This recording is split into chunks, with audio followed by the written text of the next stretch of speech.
Hi ನಮಸ್ಕಾರ ಎಲ್ರಿಗೂ welcome to my YouTube channel. ಎಲ್ಲರೂ ಹೇಗಿದ್ದೀರಿ? ಚೆನ್ನಾಗಿದ್ದೀರಿ ಅಲ್ವಾ?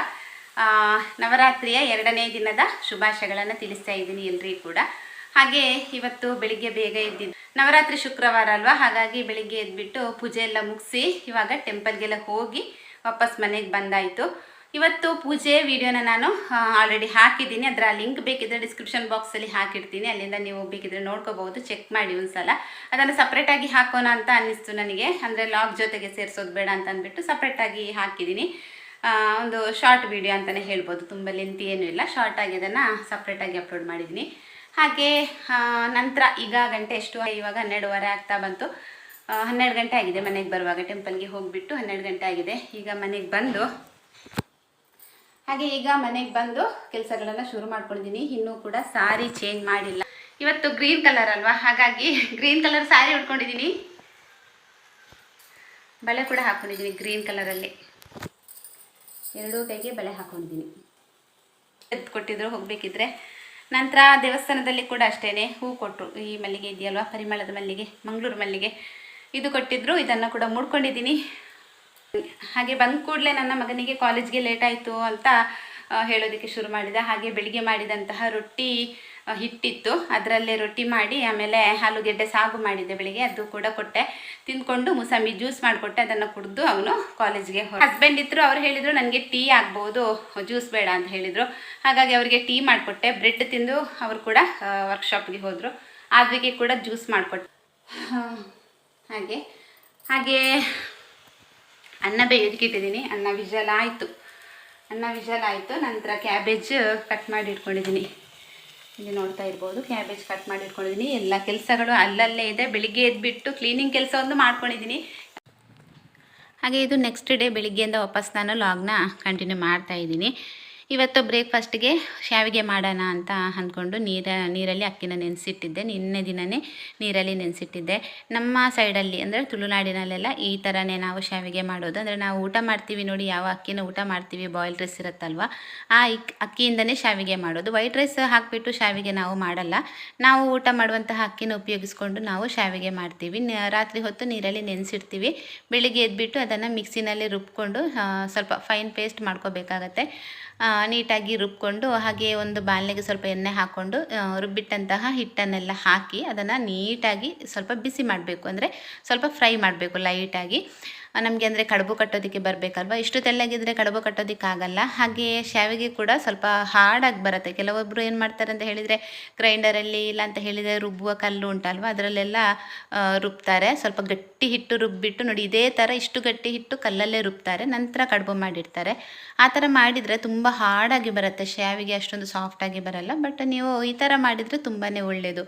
ಮಿಕ್ಸಿನಲ್ಲಿ ತೆಳ್ಳಗೆ ಅದನ್ನು ರುಬ್ಬಿ ಆಮೇಲೆ ಅದನ್ನು ಬಿಸಿ ಮಾಡಿ ಸ್ವಲ್ಪ ಗಟ್ಟಿ ಮಾಡಿದರೆ ತುಂಬಾ ಚೆನ್ನಾಗಿ ಬರುತ್ತೆ ಶಾವಿಗೆ. ಹಾಗೆ ತಿನ್ನೋದಕ್ಕೆ ಕೂಡ ಸಾಫ್ಟಾಗಿರುತ್ತೆ. ನಿಮಗೆ ಈ ಟಿಪ್ಸ್ನ ಫಾಲೋ ಮಾಡ್ಬೋದು ಶಾವಿಗೆ ಮಾಡ್ತೀರಿ ಅಂತಂದರೆ, ನಮ್ಮ ಸೈಡ್ ಅವರಾದರೆ ಈ ಟಿಪ್ಸ್ನ ಖಂಡಿತ ಫಾಲೋ ಮಾಡ್ಬೋದು. ಹಾಗೆ ಇವಾಗ ಈ ಥರ ಕಡುಬು ಮಾಡಿ ಇಡೋದು ನೋಡಿ, ದೊಡ್ಡ ದೊಡ್ಡ ಕಡುಬು ಮಾಡಿ ಇಡಬೇಕು. ಅಂದರೆ ಶಾವಿಗೆ ಮನೆ ಮೇಲೆ ಒಳಗಡೆ ಹಾಕೋದಕ್ಕೆ ಎಷ್ಟು ದೊಡ್ಡ ಕಡುಬು ಬೇಕು ಅಷ್ಟು ದೊಡ್ಡ ಕಡುಬು ಮಾಡಿ ಬೇಯೋದಕ್ಕೆ ಇಡೋದು. ಇದು ಒಂದು 40 ಮಿನಿಟ್ಸ್ ಬೇಕಾಗತ್ತೆ ಬೇಯೋದಕ್ಕೆ. ಅಂದರೆ ಕುಚ್ಚಲಕ್ಕಿ ಅಲ್ವಾ, ಸ್ವಲ್ಪ ಜಾಸ್ತಿ ಟೈಮ್ ತೊಗೊಳತ್ತೆ. 40 ಮಿನಿಟ್ಸಲ್ಲಿ ಇದು ಚೆನ್ನಾಗಿ ಬೇಯುತ್ತೆ. ನಂತರ ಶಾವಿಗೆ ಮನೆಗೆ ಹಾಕಿ ಅದನ್ನು ಒತ್ತೋದು, ಅಷ್ಟೇ ಸಿಂಪಲ್ಲಾಗಿ ಮಾಡುವಂಥದ್ದು.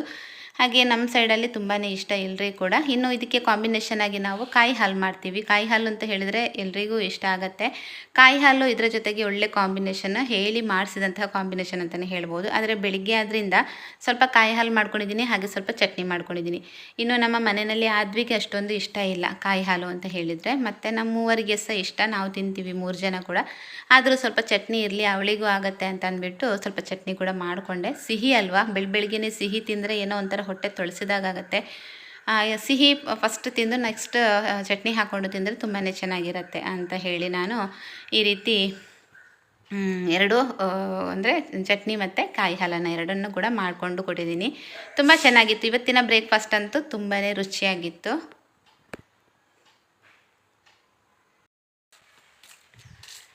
ಈಗ ಮಧ್ಯಾಹ್ನ ಊಟ ಎಲ್ಲ ಆಯಿತು.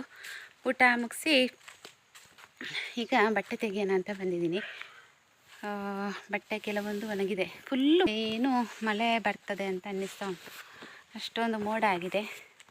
ಹಾಗಾಗಿ ಒಣಗಿರೋ ಬಟ್ಟೆನೆಲ್ಲ ತೆಗೆದು ಸ್ವಲ್ಪ ಒದ್ದೆ ಇರುವಂಥ ಬಟ್ಟೆನ ತೆಗೆದು ಶೆಡ್ಡಲ್ಲಿ ಹಾಕೋದು ಮಾಮೂಲಿಯಾಗಿ. ಈ ಸಾರಿ ನಿನ್ನೆ ಉಟ್ಟಿದ್ದೆ ಅಲ್ವಾ, ಅದನ್ನು ಕೂಡ ವಾಶಿಗೆ ಹಾಕಿದ್ದೆ. ಈ ಸಾರಿ ಉಟ್ಟಿದ್ದೆ ನಿನ್ನೆ ನಾನು, ಹಾಗಾಗಿ ಅದನ್ನು ಕೂಡ ವಾಶ್ ಮಾಡಿ ಇನ್ನು ಮಡಚಿಡ್ಬೋದಲ್ವ. ಹಾಗೆ ನಂದು ಊಟ ಆಯಿತು. ನಮ್ಮ ಮಾದ್ವಿ ಊಟ ಮಾಡ್ತಾ ಇದ್ದಾಳೆ. ಆಮೇಲೆ ಇವತ್ತು ಮಧ್ಯಾಹ್ನಕ್ಕೆ ನಾನು ಅಡುಗೆಗೆ ಏನು ಮಾಡಿಲ್ಲ, ಹೆಚ್ಚಾಗಿ ಜಾಸ್ತಿ ಏನು ಮಾಡಿಲ್ಲ. ಸಿಂಪಲ್ಲಾಗಿ ನಮ್ಮದು ಬಾಳೆದ್ದು ಹೂ ಇರುತ್ತಲ್ವ, ಅದರದ್ದು ಚಟ್ನಿ ಮಾಡಿದ್ದೆ ಅಷ್ಟೇ. ಆಮೇಲೆ ಉಪ್ಪಿನಕಾಯಿ ಇತ್ತು, ಮೊನ್ನೆ ಮಾಡಿದ್ದೆ ಅಲ್ವ, ಸೌತೆಕಾಯಿದ್ದು ಉಪ್ಪಿನಕಾಯಿ ಮಾಡಿದ್ದೆ ಅಲ್ವ, ಅದಿತ್ತು.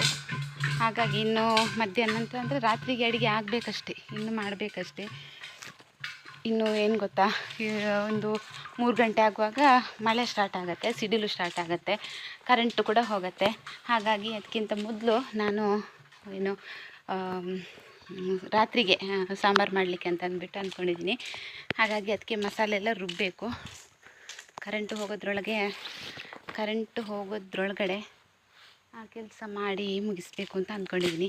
ಆಮೇಲೆ ಒಂದು ಲಾಗ್ ಇತ್ತು, ಅದನ್ನು ಎಡಿಟ್ ಮಾಡಿ ಈಗ ಅಷ್ಟೇ ಅಪ್ಲೋಡ್ ಮಾಡಿದೆ ಮಧ್ಯಾಹ್ನ. ಯಾವಾಗಲೂ ನಂದು ಒಂದೊಂದು ಸಲ ಸಂಜೆ ಸಾಗ್ತದೆ ಎಡಿಟ್ ಮಾಡಿ ಎಲ್ಲ ಆಗುವಾಗ. ಅಂದರೆ ಡೈಲಿ ಲಾಗ್ ಅಂತ ಅಂದಾಗ ಲಾಗ್ ಮಾಡೋದಕ್ಕೆ ಟೈಮ್ ಬೇಕಾಗುತ್ತೆ, ಆಮೇಲೆ ಎಡಿಟ್ ಮಾಡಬೇಕು, ಅದನ್ನು ಅಪ್ಲೋಡ್ ಮಾಡಬೇಕು, ಈ ಥರ ಎಲ್ಲ ಆಗ್ತದೆ. ಒಂದೊಂದು ಸಲ ಡಿಲೇ ಆಗ್ತದೆ, ಒಂದೊಂದು ಸಲ ಬೇಗ ಹಾಕ್ತೀನಿ. ಇವತ್ತು ಸ್ವಲ್ಪ ಬೇಗ ಆಗಿತ್ತು, ಅಂದರೆ ಮೊನ್ನೆನೇ ಎಡಿಟ್ ಮಾಡಿ ಇಟ್ಟಿದ್ದೆ, ಗುರುವಾರದ ಲಾಗ್ ಆದ್ದರಿಂದ ಸ್ವಲ್ಪ ಬೇಗ ಆಯಿತು. ತುಳಸಿ ಗಿಡ ನೋಡಿ ರೀಸೆಂಟಾಗಿ ನೆಟ್ಟಿದ್ದು. ಇದರಲ್ಲೊಂದು ಹುಳ ನೋಡಿ, ಇದು ಕಾಣಿಸ್ತಾ ಇರ್ಬೋದು ನಿಮಗೆ, ರೆಡ್ ಕಲರಲ್ಲಿ ನೋಡಿ. ಈ ಹುಳ ಗಿಡಗಳನ್ನೆಲ್ಲ ತಿಂದು ಬಿಡುತ್ತೆ ನೋಡಿ. ಆ ಹುಳ ಬಂದರೆ ಸಾಕು, ಗಿಡಕ್ಕೆಲ್ಲ ಗಿಡಗಳನ್ನು ತಿನ್ನತ್ತೆ ನೋಡಿ. ಈ ಥರ ಒಂಥರ ಏನು ಈ ರೋಗದ ಗಿಡ ಎಲ್ಲ ಇರುತ್ತಲ್ವ, ಅಂದರೆ ಗಿಡಗಳಿಗೆಲ್ಲ ಕೆಲವೊಂದು ರೋಗಗಳು ಬರುತ್ತಲ್ವ, ಆ ಥರ ಇದೆ ನೋಡಿ. ಅದೇ ಥರ ಆಗಿದೆ ತುಳಸಿ ಗಿಡ. ನೆಡಬೇಕಿದ್ರೆ ತುಂಬ ಚೆಂದ ಇತ್ತು ಇದು, ಈಗ ಈ ಥರ ಬಂದಿದೆ. ಇನ್ನು ಏನಾಗುತ್ತೆ ಅಂತ ಗೊತ್ತಿಲ್ಲ. ಜಾಗ್ರತೆ ಎಲ್ಲ ಉಂಟು ರಂಗೋಲಿಗಾಗ ಚಂದ ಪತ್ತೊಂದು ತಾಗಂಟು ರಂಗೋಲಿ ಹಾಕಿದ್ದೀನಲ್ವ, ಅದಕ್ಕೆ ತಾಗತ್ತಾ ಅಂತ ಭಯ ಅವಳಿಗೆ.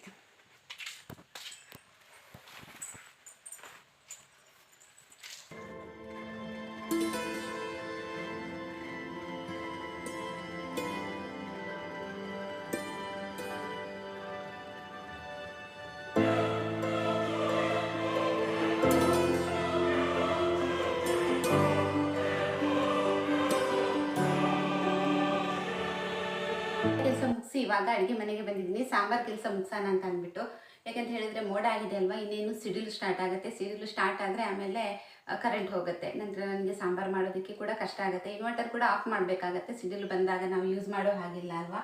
ಇವಾಗ ಈ ಒಂದು ಸಾಂಬಾರು ಕೆಲಸನ ಮುಗಿಸಿದ್ರೆ ಆಮೇಲೆ ಟೆನ್ಷನ್ ಇಲ್ಲ ಅಲ್ವಾ. ಹಾಗಾಗಿ ಈಗ ಬಂದಿದ್ದೀನಿ ಅಡುಗೆ ರೂಮಿಗೆ. ಇವತ್ತು ಇಲ್ಲ ಅಂತ ಹೇಳಿದ್ರೆ ಈ ಟೈಮಲ್ಲಿ ನಾನು ಎಡಿಟ್ ಮಾಡ್ತಾ ಇರ್ತೀನಿ, ಯಾವಾಗಲೂ ವ್ಲಾಗ್ನ ವಿಡಿಯೋನ ಎಡಿಟ್ ಮಾಡ್ತಾ ಇರ್ತೀನಿ, ಹಿಂದೆ ಮಾಡಿರುವಂಥದ್ದು. ಇವತ್ತೇನಾಯ್ತು ಅಂತ ಹೇಳಿದರೆ ಸ್ವಲ್ಪ ಬೇಗ ಕೆಲಸ ಮುಗಿಸಿ ಅದಕ್ಕೆ ಕೂತ್ಕೊಂಡೆ ಅಲ್ವಾ, ಹಾಗಾಗಿ ನನಗೆ ಆ ಕೆಲಸ ಬೇಗ ಆಯಿತು. ಈಗ ಸ್ವಲ್ಪ ಫ್ರೀ ಆಗಿದ್ದೀನಿ. ಈಗ ಈ ಸಾಂಬಾರು ಕೆಲಸ ಒಂದು ಮುಗಿಸಿದ್ರೆ ಆಮೇಲೆ ಸಂಜೆ ಬೇರೆ ಏನಾದರೂ ಕೆಲಸ ಇದ್ದರೆ ಮಾಡ್ಬೋದು ಅಂತ ಅಂದ್ಕೊಂಡಿದ್ದೀನಿ. ಒಂದು ವಿಡಿಯೋ ಮಾಡಿದ್ದೀನಿ, ಅದನ್ನು ಎಡಿಟ್ ಮಾಡಬೇಕು. ಹೀಗೇ ಆಗತ್ತೆ ಮನೆ ಕೆಲಸ, ವಿಡಿಯೋ ಮಾಡು, ಎಡಿಟ್ ಮಾಡು, ಇದೇ ಅಂದರೆ ದಿನ ಪೂರ್ತಿ ಇದರಲ್ಲೇ ಹೋಗುತ್ತೆ ಅಂತ ಅನ್ನಿಸ್ತಾ ಉಂಟು. ಯೂಟ್ಯೂಬ್ ಸ್ಟಾರ್ಟ್ ಮಾಡಿದಾಗಿನಿಂದ ತುಂಬಾ ಬ್ಯುಸಿಯಾಗಿದ್ದೀನಿ ನಾನು. ಸ್ವಲ್ಪನೂ ನನಗೆ ಫ್ರೀ ಅಂತ ಅನ್ನೋದೇ ಸಿಗ್ತಾ ಅನ್ನಿಸ್ತಾ ಉಂಟು. ಒಂದೊಂದು ಸಲ ಯೋಚನೆ ಮಾಡಬೇಕಿದ್ರೆ ತೊಂದರೆ ಇಲ್ಲ, ಅದೇ ಒಳ್ಳೆಯದು.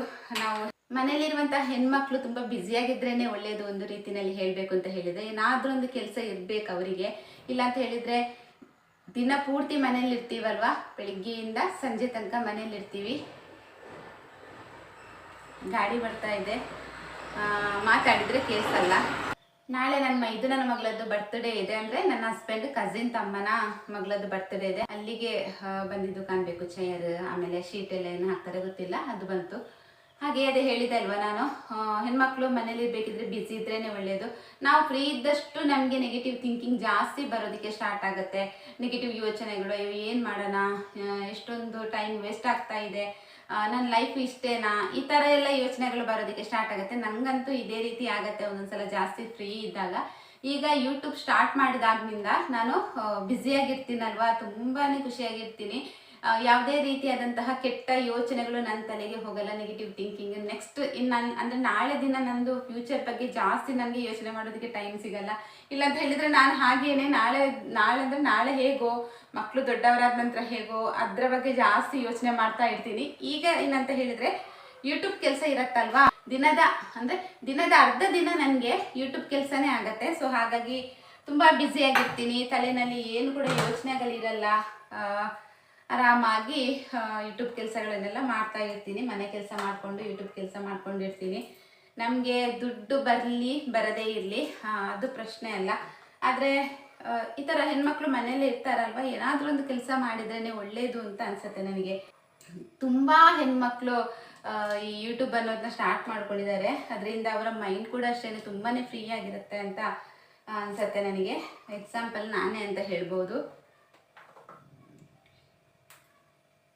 ಹಾಗೆ ಈಗ ಬೀನ್ಸ್ ಇತ್ತು, ತುಂಬ ದಿನ ಆಗಿತ್ತು ಬೀನ್ಸ್ ತಂದು, ಅದನ್ನು ಇವಾಗ ಕಟ್ ಮಾಡ್ತಾ ಇದ್ದೀನಿ. ತೆಗೆದು ಎಲ್ಲ ವಾಶ್ ಮಾಡಿ ಇಟ್ಕೊಂಡಿರುವಂಥದ್ದು ನಾನಿದು. ಅರ್ಧಕ್ಕರ್ಧ ಹಾಳಾಗಿದೆ ಮಾತ್ರ. ತರಬೇಕಿದ್ರೇನೆ ಅಷ್ಟೊಂದು ಫ್ರೆಶ್ ಏನು ಇರಲಿಲ್ಲ ಇದು. ಇದಕ್ಕೆ ಆಲೂಗಡ್ಡೆ ಹಾಕಬೇಕು, ಆಮೇಲೆ ಹೆಸರು ಕಾಳನ್ನು ನೆನೆಸಿಟ್ಟಿದ್ದೀನಿ. ಎಲ್ಲವನ್ನು ಒಟ್ಟಿಗೆ ಹಾಕಿ ಒಂದು ಸಾಂಬಾರು ಮಾಡಬೇಕು ನೈಟಿಗೆ ಅಂಥೇಳಿ. ಹಾಗೆ ಬೆಳಿಗ್ಗೆ ಕೂಡ ಅಷ್ಟೇ ನಾನು ಶಾವಿಗೆ ಮಾಡಿದ್ದೆ. ಆ ಕೆಲಸ ಎಲ್ಲ ಮಾಡಿದರೆ ಸ್ವಲ್ಪ ಟೈಮ್ ಜಾಸ್ತಿ ಬೇಕಾಗುತ್ತೆ. ಅದಕ್ಕೆ ಕೂಡ ಲಂಚ್ ಬಾಕ್ಸ್ ಕೊಡೋದಕ್ಕಿತ್ತು ಹಸ್ಬೆಂಡ್ಗೆ.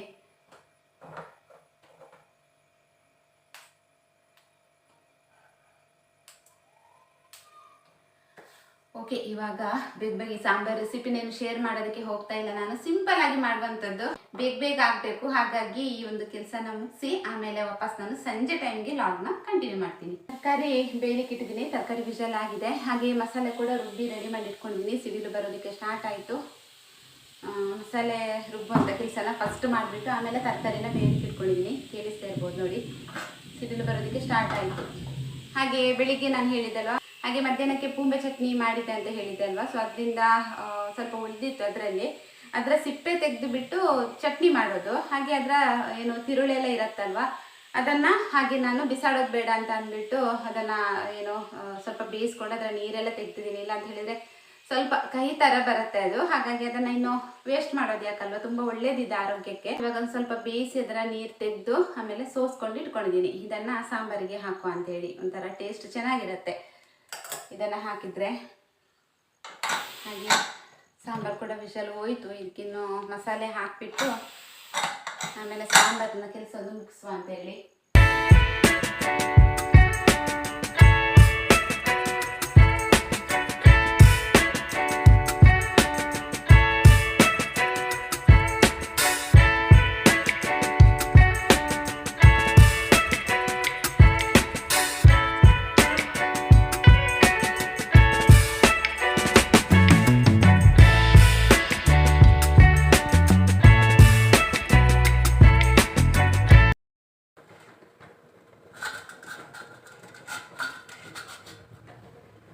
ಹಾಗೆ ಇದು ಪೈನಾಪಲ್ ನಾನು ಸ್ಟೀಮ್ ಬರೆಸಿಟ್ಟಿದ್ದು.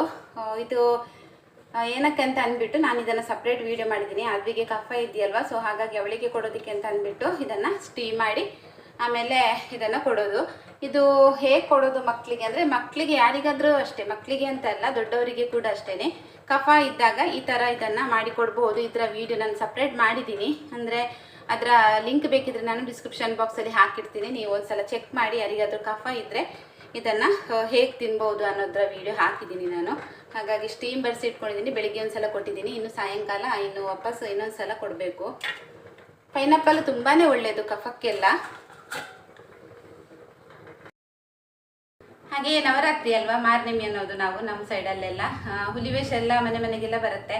ಯಾರ ಮನೆಗೆ ಬಂದಿದೆ ಕಮೆಂಟ್ ಮಾಡಿ ನನಗೆ. ನಮ್ಮ ಸೈಡಲ್ಲೆಲ್ಲ ಬರಲಿಲ್ಲ, ಇನ್ನೂ ಬರಬೇಕಷ್ಟೇ. ಅಂದರೆ ಒಂದು ಟೀಮ್ ಬರ್ತಾರೆ ಅಷ್ಟೇ, ಜಾಸ್ತಿ ಏನೋ ನಮ್ಮ ಸೈಡಲ್ಲಿ ಬರಲ್ಲ, ನಮ್ಮ ಕಡೆ ಬರಲ್ಲ, ನಮ್ಮ ಮನೆ ಹತ್ತಿರ ಇಲ್ಲ. ಮತ್ತು ಪೇಟೆಯಲ್ಲೆಲ್ಲ ಇರ್ತಾರೆ, ಸಿಟಿನಲ್ಲೆಲ್ಲ ತುಂಬ ವೇಷಗಳಿರುತ್ತೆ, ಬೇರೆ ಬೇರೆ ಥರದ ವೇಷಗಳೆಲ್ಲ ಇರುತ್ತೆ. ನಮ್ಮ ಮನೆಗೆ ಮಾತ್ರ ವರ್ಷದಲ್ಲಿ ಒಂದು ಟೀಮ್ ಬರುತ್ತೆ ಯಾವಾಗಲೂ. ಈ ಸಲ ಇನ್ನೂ ಬಂದಿಲ್ಲ, ಇನ್ನು ಯಾವಾಗ ಬರ್ತಾರಂತ ಗೊತ್ತಿಲ್ಲ. ಹಾಗೆ ನನಗೆ ನೋಡಲಿಕ್ಕೆ ಸಹ ಸಿಗಲಿಲ್ಲ. ನಿನ್ನೆ ಸಹ ಆ ಸೈಡಿಂದ ಹೋದ್ವಿ, ನಾವು ಪೇಟೆ ಕಡೆಗೆಲ್ಲ ಹೋದ್ವಿ. ದೂರದಿಂದೆಲ್ಲ ಕೇಳಿಸ್ತಾ ಇರ್ತದೆ. ತುಂಬಾ ಸೂಪರ್ ಆಗಿದೆ. ಇದು ಬಾಳೆ ಹೂ ಹಾಕೊಂಡಿದ್ದೀನಲ್ವ ನಾನು, ಅದನ್ನು ಹಾಕಿದ ನಂತರ ಟೇಸ್ಟ್ ಅಂತೂ ಒಂಥರ ಡಿಫ್ರೆಂಟ್ ಆಗಿ ಬರ್ತಾ ಉಂಟು. ನಿಮ್ಗೇನಾದರೂ ಸಿಕ್ಕಿದ್ರೆ ಬಿಸಾಡಬೇಡಿ ಆಯಿತಾ. ಒಂದು ಸಣ್ಣ ಹೂವಿನ ಅಂದರೆ ಬಾಳೆಗೊನೆದು ಹೂ ಸಿಕ್ಕಿದ್ರೆ ಕೂಡ ಅದನ್ನು ಬಿಸಾಡಬೇಡಿ. ಪೂಂಬೆ ಹೇಳೋದು ನಾವು, ನಮ್ಮ ತುಳುವಿನಲ್ಲಿ ನಾವು ಪೂಂಬೆ ಅಂತ ಹೇಳೋದು. ಕನ್ನಡದಲ್ಲಿ ಬಾಳೆ ಹೂ ಅಂತ ಹೇಳ್ತಾರೆ ಕಾಣಬೇಕು, ಕರೆಕ್ಟಾಗಿ ಗೊತ್ತಿಲ್ಲ ನನಗೆ ಸಹ ಏನು ಹೇಳ್ತಾರೆ ಅಂತೇಳಿ. ಬಾಳೆ ಹೂ ಅಂತ ಕಾಣಬೇಕು. ಹಾಗೆ ಯಾರಿಗಾದ್ರೂ ಸಿಕ್ಕಿದ್ರೆ ಅದರ ಹೊರಗಡೆ ಸಿಪ್ಪೆನ್ನೆಲ್ಲ ತೆಗೆದು ಚಟ್ನಿ ಮಾಡಿ, ಒಳಗಡೆ ತಿರುಳನ್ನೆಲ್ಲ ತೆಗೆದು ಸಾಂಬಾರಿಗೆ ಹಾಕೊಳ್ಳಿ. ತರಕಾರಿ ಮಿಕ್ಸ್ ಸಾಂಬಾರು ಮಾಡ್ತೀರಲ್ವ, ಅವಾಗ ಹಾಕೊಳ್ಳಿ, ಚೆನ್ನಾಗಾಗುತ್ತೆ ಸಾಂಬಾರು ಮಾತ್ರ. ಇವತ್ತು ನೈಟಿಗೆ ನಾನು ವೈಟ್ ರೈಸ್ ಮಾಡಬೇಕು ಅಂತ ಇದ್ದೀನಿ. ನಮ್ಮ ಆದ್ವಿಗೆ ರಸಮ್ ಅಂತ ಹೇಳಿದರೆ ತುಂಬ ಇಷ್ಟ. ಸ್ವಲ್ಪ ರಸಮ್ ಮಾಡುವ ಅಂತೇಳಿ. ರಸಮ್ ಅಂತ ಹೇಳಿದರೆ ಎಲ್ರಿಗೂ ಇಷ್ಟ ನಮಗೆ. ಹಾಗೆ ನೈಟಿಗೆ 1 ಟೈಮಿಗೆ ಅಲ್ವಾ ವೈಟ್ ರೈಸ್ ಮಾಡಬೇಕು ಅಂತ ಅಂದ್ಕೊಂಡಿದ್ದೀನಿ. ತುಂಬ ಸಮಯ ಆಯಿತು ವೈಟ್ ರೈಸ್ ಊಟ ಮಾಡಿದೆ. ಈಗ ಹೇಗೂ ವೆಜ್ ಅಡುಗೆ ಅಲ್ವಾ, ವೆಜ್ ಅಡುಗೆ ವೈಟ್ ರೈಸ್ ಕಾಂಬಿನೇಷನ್ ಚೆನ್ನಾಗಿರುತ್ತಲ್ವಾ. ಈ ಲಾಗ್ನ ನನಗೆ ನೆಕ್ಸ್ಟ್ ಕಂಟಿನ್ಯೂ ಮಾಡಲಿಕ್ಕೇ ಆಗಲಿಲ್ಲ. ಇಲ್ಲಿಗೆ ಏನು ಮಾಡ್ತಾ ಇದ್ದೀನಿ, ಇಲ್ಲೇ ವಾಯ್ಸ್ ಓವರ್ ಕೊಟ್ಟು ಏನು ಮಾಡೋಣ ಅಂತ ಅಂದ್ಬಿಟ್ಟು ವಾಯ್ಸ್ ಓವರ್ ಕೊಡ್ತಾ ಇದ್ದೀನಿ. ಈ ವಿಡಿಯೋ ಏನಾದರೂ ನಿಮಗೆ ಇಷ್ಟ ಆಯಿತು ಅಂತಂದರೆ ವಿಡಿಯೋಗೊಂದು ಲೈಕ್ ಕೊಡಿ. ಆಮೇಲೆ ನಿಮ್ಮ ಫ್ರೆಂಡ್ಸ್ ಮತ್ತು ಫ್ಯಾಮಿಲಿಗೆಲ್ಲರಿಗೂ ಕೂಡ ಶೇರ್ ಮಾಡಿ, ಸಪೋರ್ಟ್ ಮಾಡಿ. ನನಗೆ ಸಬ್ಸ್ಕ್ರೈಬ್ ಮಾಡದೇ ಇರೋರು ಸಬ್ಸ್ಕ್ರೈಬ್ ಮಾಡ್ಕೊಂಡು ನೋಡಿ. ಸಿಗ್ತೀನಿ ನೆಕ್ಸ್ಟ್ ಲಾಗಲ್ಲಿ. ಅಲ್ಲಿ ತನಕ ಎಲ್ಲರೂ ಆರೋಗ್ಯವಾಗಿರಿ. ಟೇಕ್ ಕೇರ್, ಬಾಯ್.